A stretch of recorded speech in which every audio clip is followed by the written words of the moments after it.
I'm now a developer at HVAC, Contoso HVAC company, and what I'm being tasked to do is actually look into Azure IoT solutions and products.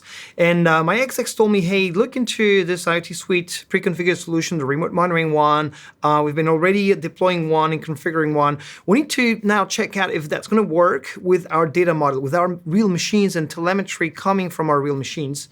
And then we need to actually test a real device. And we want to also test some of the functionalities of managing devices. So I need to check if I can do a over-the-air firmware update on one of my machines. And once I've done that, eventually I'm going to look into connecting to our ERP, to Dynamics in our case, in order to trigger some process for a device that needs maintenance, for example.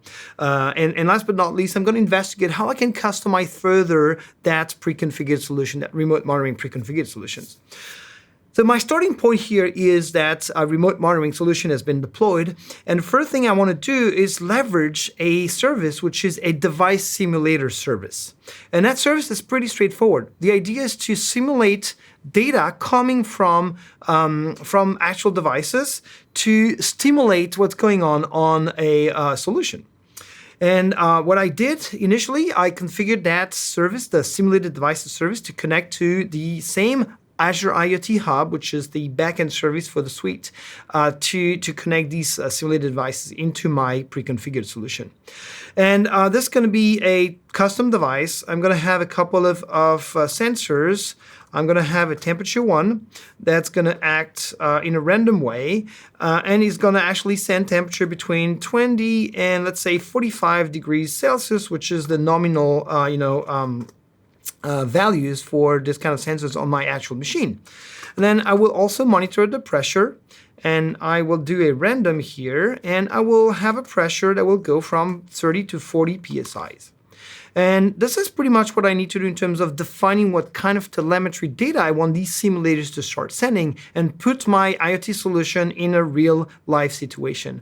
I'm going to simulate 4 devices, but you can see that I can go up to 1,000 devices, which is more close to what is going to be at the end of the day.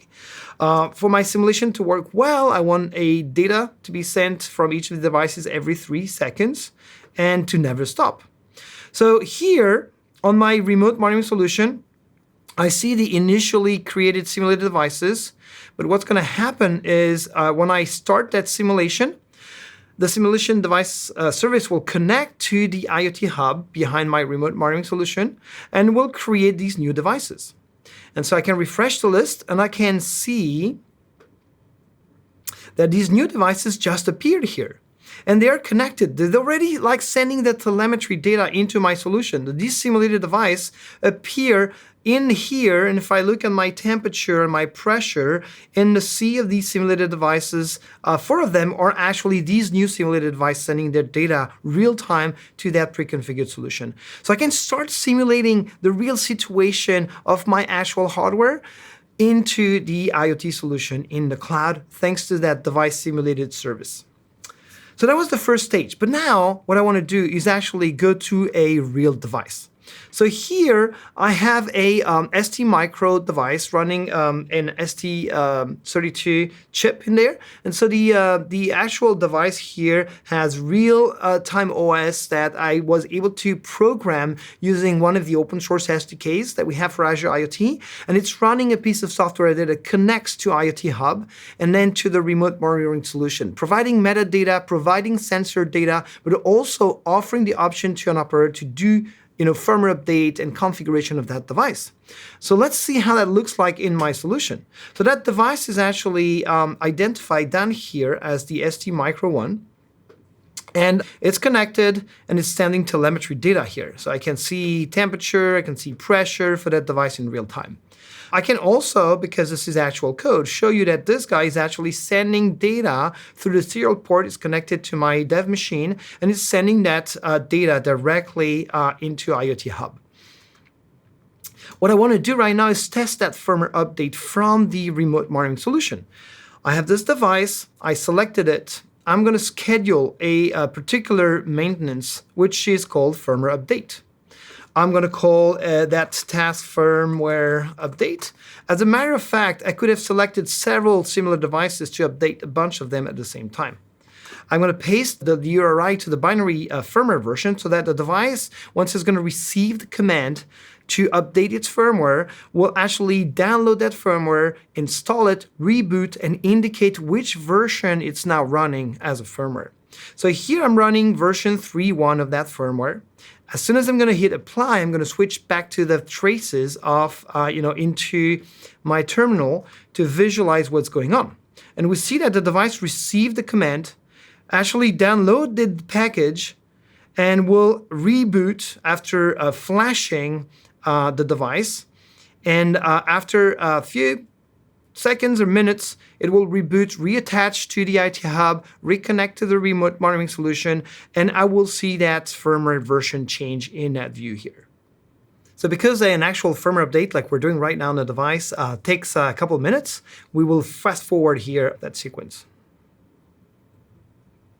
So the download of that firmware has been finished now. The device actually was sending regular updates on what it was doing, and now what it's doing is actually rebooting. And the first thing it's doing is connecting to the Wi-Fi, and then it's actually connecting to the IoT Hub, and will be able to then share its new state to the remote monitoring solution for me to verify that this firmware update was actually successful. So now if I go back to my view of the devices, I can refresh these devices here list. So then when I refresh the view here, I can see that the firmware version has been updated. So my STMicro device now has a new firmware version that's been deployed. All of that through the Azure IoT Suite remote monitoring solution. So I had nothing more than just like indicate which binary to download. And that device has been fully integrated, both in terms of sending telemetry, but also in terms of device management features. So remote monitoring seems to be fitting my needs pretty well. One more thing I need to look into before I look at customizing all that UI thing is actually to connect that to our request process, to our ERP solution. So we're using Dynamics for that.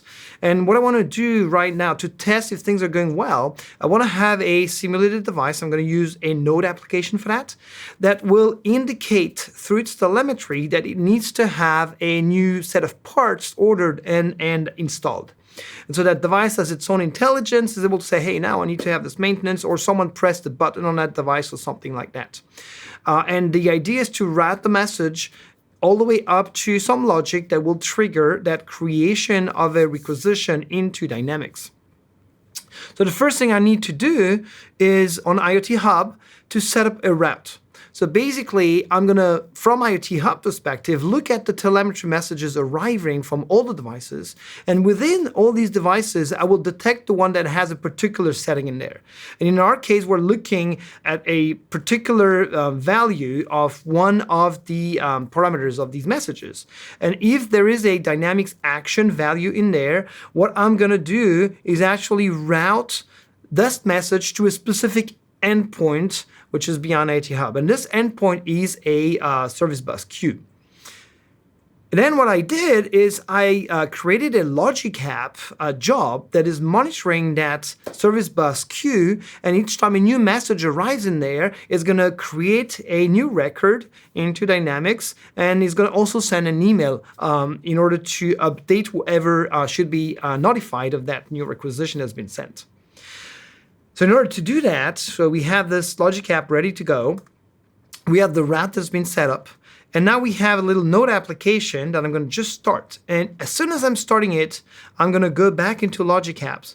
And I'm going to check what's going on in there, because that one actually is been triggered, hopefully, if everything is okay. So the device has been sending the message. IoT Hub detected the message, started routing the message into the Event Hub queue. Logic app has been triggered, and after I was not fast enough. After only 3 seconds, I had everything all the way up to Dynamics, which actually I'm going to refresh here.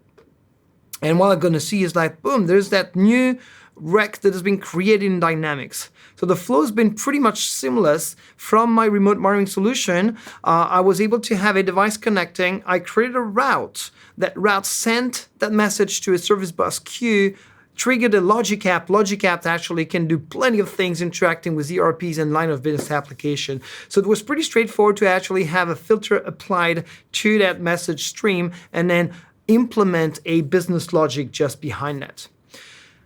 So one more thing that I want to show you is that remote monitoring as a solution has this nice dashboard, all these functionalities, but actually what you can do is fully customize not only the UI, but also the behavior. And we have that in two versions. We have a .NET version and a Java version today of this remote monitoring. Everything is open source on GitHub.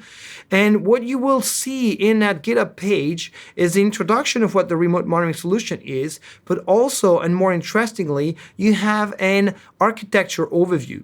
And the idea here is to have everything implemented as microservices so that you can go and adapt every single parts of that remote monitoring solution to your own needs.